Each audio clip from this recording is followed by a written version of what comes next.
Hopefully இந்த dress போட்ட அன்னைக்கெல்லாம் மும்பை வந்து ஜெயிச்சிருக்கு. ஜெயிக்குதான்னு இன்னைக்கு வந்து பார்க்கலாம். பூம்ரா வந்து ரொம்ப ஸ்ட்ரகிள் பண்ணிட்டு இருக்காரு. ஒரு பாசிட்டிவான நோட் என்ன அப்டின்னா, அஸ்வினி குமார் இன்னைக்கு உள்ள வரதுக்கான வாய்ப்பு வந்து ரொம்பவே அதிகமா இருக்கு. அவர் பிராக்டிஸ் பண்றதா பார்க்கும்போது கண்டிப்பா இன்னைக்கு வந்து பிளேயிங் 11ல இறக்குவாங்க அப்படின்னு சொல்லிட்டு, அது மட்டும் இல்லாம ரோஹித் சர்மா ஃபுல்லாவே ஃபிட் ஆயிட்டாரு. அதனால அவருமே கண்டிப்பா இன்னைக்கு வந்து பிளேயிங் 11ல இருக்க போறாரு.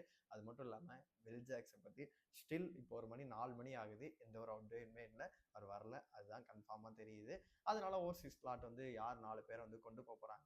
ஜிடி என்ன மாதிரி ஸ்ட்ராட்டஜியோட வர போறாங்க, இன்னைக்கு மேட்ச் ஜெயிக்கிறதுக்கான வாய்ப்பு இருக்கா, எல்லாத்தையுமே நம்ம ஃபுல்லாவே பார்த்துடலாம். ஹாய் மக்களே, அவங்க ஷாம். நிறைய பேர் வீடியோ பார்க்குறீங்க, லைக் பண்ணாம பார்க்குறீங்க. லைக் பண்ணிட்டு பார்க்கும்போது இந்த வீடியோ நிறைய பேர் ஷேர் ஆகும். ஹைப் இருக்கும், ஹைப்பை கூட தட்டி விடுங்க. வீடியோக்குள்ள போயிடலாம். மும்பையை பொறுத்தளவு பார்த்தீங்கன்னா இந்த சீசன் வந்து ரொம்ப ஸ்ட்ரகிளில் இருக்காங்க. ஆல்மோஸ்ட் வந்து பார்த்தீங்கன்னா இப்ப என்னது கேகேஆரை விட கீழே போயிட்டாங்க. கிட்டத்தட்ட வந்து பார்த்தீங்கன்னா லாஸ்ட் பொசிஷன்ல இருக்காங்க. இதுல இருந்து கம்பேக் பண்ணி ஃபர்ஸ்ட் பொசிஷன், அதாவது அந்த 4 பிளேஸ்குள்ள பிடிக்கணும் அப்படின்னா மிகப்பெரிய ஒரு சவாலா இருக்கும். பஞ்சாப் கூட எல்லாம் பார்த்தோம், பஞ்சு பஞ்சா ஆக்கி விட்டு போயிட்டாங்க. இன்னைக்கு ஜிடியை பொறுத்தளவு அகமதாபாத் ஸ்டேடியம் நரேந்திர மோடி ஸ்டேடியத்துல வந்து ஆட இருக்காங்க. இது வந்து நம்ம ஹர்திக் பாண்டியாக்கு ஒரு ஃபேவரட்டான கிரவுண்டும் கூட. இந்த இடத்துல இருந்து ஒரு கம்பேக் கொடுப்பாரா அப்படின்னு சொல்லிட்டு தான் எல்லாருமே எதிர்பார்த்துட்டு இருக்காங்க. ஒரு சில சைடு அவருக்கு மேல வந்து கிரிட்டிசிசம் அதிகமா இருக்கு. ரோஹித் சர்மாவை தூக்கிட்டு வர கொண்டு வந்து வச்சீங்க, என்ன பண்றாரு? போன வருஷம் பார்த்தோம் பிளே ஆஃப் 2ல போயிட்டு விட்டாரு. அதுக்கு முந்தின வருஷம் கடைசி பொசிஷன் கிட்ட ஆயிடுச்சு. அதனால வந்து சொல்றதுக்கு ஒன்றும் இல்லை, சூரியகுமாரையாச்சும் கேப்டன்சி பண்ண வைங்க அப்படின்ற மாதிரி நிறைய குரல்கள் வந்து பார்த்தீங்கன்னா அவருக்கு எதிராகவே இருக்கு. அது ஃபீல்டிங் செட்டும் தப்பா பண்றாரு. ஸ்பின்னர்ஸுக்கு கொடுக்க கூடாதுன்னா அந்த இடத்துல பவர் பிளேயர் ஸ்பின்னர்ஸுக்கு கொடுக்குறாரு. ஓவர்ஸ் அந்த அளவுக்கு கொடுக்க மாட்டேங்கிறாரு அப்படின்ற மாதிரி இருக்கு. அது மட்டும் இல்லாம அவரை ஒரு சைடு நம்ம வந்து பிளேம் பண்ணி குறை சொன்னாலுமே கூட வந்து பார்த்தீங்கன்னா அதுவும் உண்மை. அது மட்டும் இல்லாம பிளேயர்ஸ் யாருமே ஃபார்ம்ல இல்லை, அதுவும் ஒரு ஃபேக்டா பார்க்கப்படுது. பும்ரா ஃபார்ம்ல இல்ல, திலக் வர்மா ஃபார்ம்ல இல்ல, சர்துல் தாகூர் ஓவர் திடீர்னு அடிக்கிறாங்க, ட்ரெண்ட் போல்ட் ஃபார்ம்ல இல்ல. ஒரு சில பேர் வந்து நம்பிக்கை தராங்க. அதனால மட்டும்தான் வந்து பாத்தீங்கன்னா டீம் வந்து ஓடிட்டு இருக்கு. இன்னைக்கு பொறுத்த அளவு பிளேயிங் 11 எப்படி அமைய போகுது அப்படின்னு கேட்டீங்கன்னா, Rohit Sharma, Ryan Rickelton, Quinton de Kock இவங்க 3 பேரையும் கொண்டு வந்தாங்க அப்படின்னா நல்லாவே இருக்கும். மேபி அதுதான் நடக்கிறதுக்கான வாய்ப்பு இருக்கு. அப்புறமேட்டு சூரியகுமார், திலக் வர்மா, நமந்தீர் இந்த மாதிரி ஒரு காம்பினேஷன் இருக்கு. Hardik Pandya, Stefan Rutherford, maybe அல்லா ஹசன் ஆஃபரவியை கொண்டு வருவாங்க, அவரே கொண்டு வருவாங்கன்னு தான் நினைக்கிறேன்.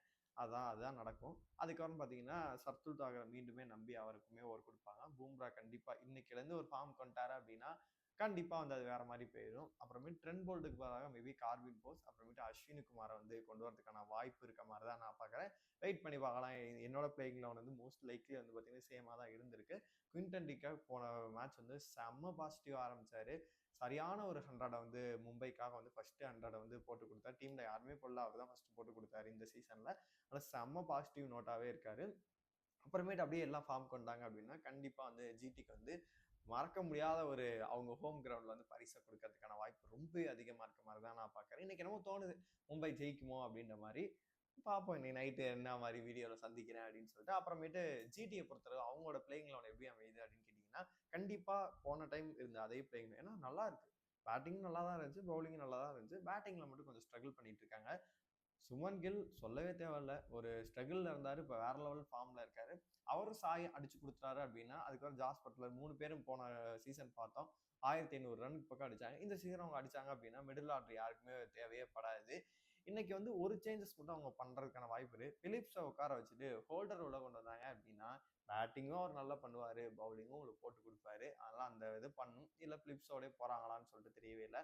அவங்களோட பிளேயிங் லெவனை பொறுத்தளவு சாய் சுதர்சன், அப்புறமேட்டு சுமன் கில், ஜாஸ் பட்லரு, அப்புறம் ஷாருக் கான், தெவாட்டியா இந்த காம்பினேஷன் வந்து எடுக்கல. வாஷிங்டன் சுந்தர் மிடில் ஆர்டர் நான் சொன்ன மாதிரி அந்த 3 பேர் அப்படி இவங்க 3 பேர் ஆடினா மட்டும்தான், அடுத்த 3 பேர் வந்து அப்படியே ஆட மாட்டாங்க. அதெல்லாம் அவங்க மேபி அதில் தான் போகிறதுக்கான வாய்ப்பு இருக்கு. பவுலிங்கை பொறுத்து சிராஜ் நல்லா பண்றாரு, அசோக் சர்மா போன மேட்ச் விக்கெட் எடுத்தாரு, ரபாடா சூப்பரா பண்ணிட்டு இருக்காரு, ரஷித் கான் டீசெண்டா போட்டுட்டு இருக்காரு. அதனால வந்து அவங்கள பொறுத்த வரைக்கும் பேட்டிங் வந்து ஷார்ட்டிங் நல்லா இருக்கு. மிடில் ஆர்டர் ஹிட்டர்ஸா வந்து பார்த்தீங்கன்னா ஃபைனல்ல பண்ண ஆள் இல்லை. அதனால தான் போன தடவையும் பார்த்தீங்கன்னா அவங்க வந்து 8 வந்து பார்த்தீங்கன்னா ஆல்மோஸ்ட் வந்து பார்த்தீங்கன்னா பிளே ஆஃப் வந்துட்டு வெளியில போகிறதுக்கு முக்கியமான காரணம் அது மட்டும்தான் இருந்துச்சு. இந்த டைம் அதெல்லாம் பண்ணாம ஹோல்டரை உள்ள கொண்டு வந்து எதுவும் பண்ணுவாங்க அப்படின்ற மாதிரி தோணுது. என்ன பண்றாங்க அப்படின்னு சொல்லிட்டு பொறுத்திருந்து பார்ப்போம். 2 பிளேயிங் லெவனையும் பார்க்கும்போது ஆல்மோஸ்ட் எனக்கு வந்து சமமா இருக்க மாதிரி தான் தோணுது. நீ கேட்கலாம், ஏன்டா மும்பைல பூம்ரா இருக்காரு, இவ்வளோ பேர் இருக்காங்க, இங்க வந்து பேட்டிங் வந்து நம்ம ரோஹித் சர்மா செம்மையா பண்ணிட்டு இருக்க மாதிரி தெரியுது. குவிண்டன் டிகாக் இருக்காரு. அப்படி இருக்கும்போது சமமா இருக்குன்னு எப்படி சொல்லலாம் நீங்க கேட்கலாம். நீங்க ஒரு விஷயத்த யோசிச்சு பாருங்க. பவுலிங்கை பொறுத்தளவு இங்க யாருமே இன்ன வரைக்கும் பாத்தீங்கன்னா பூம்ரால இன்னும் ஒரு விக்கெட் கூட எடுக்கல. இன்னைக்கு எஃபெக்டிவா இருந்தா மட்டும்தான். அதனால பவுலிங் வந்து அவங்களோட ரபாடா நல்லா பண்றாரு, சிராஜ் சூப்பரா போடுறாரு, அசோக் சர்மா நல்லா பண்றாரு. அந்த மாதிரி வந்து 3 பிரசித் கிருஷ்ணா அவனை விட்டுட்டேன்.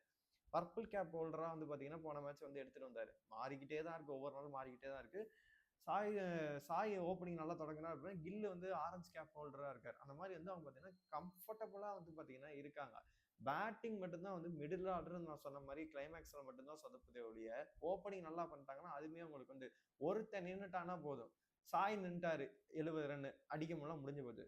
சுமன் கில் நின்ட்டாரு, ஜாஸ் பட்லர் ஒரு 50 ரன் அடிச்சிட்டாருன்னா முடிஞ்சு போச்சு. இங்க பார்த்தோம் அப்படின்னா குவிண்டன் டிகாக் மட்டும் அன்னைக்கு ஒரு ஆள் போராடிட்டு இருக்காரு.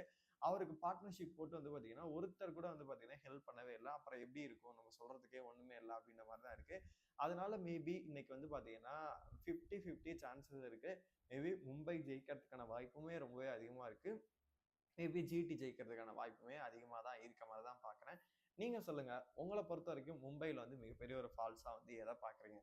சப்போஸ் வில் ஜாக்ஸ் உள்ள வந்த பிறகு அந்த ஸ்பின் கேட்டகரி வந்து ஓரளவு பாத்தீங்கன்னா சார்ட் அவுட் ஆகுமா? பேட்டிங் ஆர்டர்ல இன்னும் என்ன மாறும்? சஃபன் ருதர்ஃபோர்ட் நல்லா பண்றாரு. அவரு எல்லா மேட்சும் அவரால பண்ணவும் முடியாது. யாராச்சும் சப்போர்ட் பண்ணும். ஹர்திக் பாண்டியோட ஃபார்மும் மிகப்பெரிய ஒரு கேள்விக்குறியா இருக்கு. அந்த மாதிரி நிறைய போராட்டங்களை வந்து பாத்தீங்கன்னா மும்பை வந்து ஸ்ட்ரகிள் பண்ணிட்டு இருக்காங்க. இதெல்லாம் மீறி பிளே ஆஃப் வருவாங்களா? இல்ல வாய்ப்புகள் குறைவா? உங்களோட கருத்துக்கள் எல்லாத்தையுமே மறக்காம கமெண்ட் பாக்ஸ்ல சொல்லுங்க.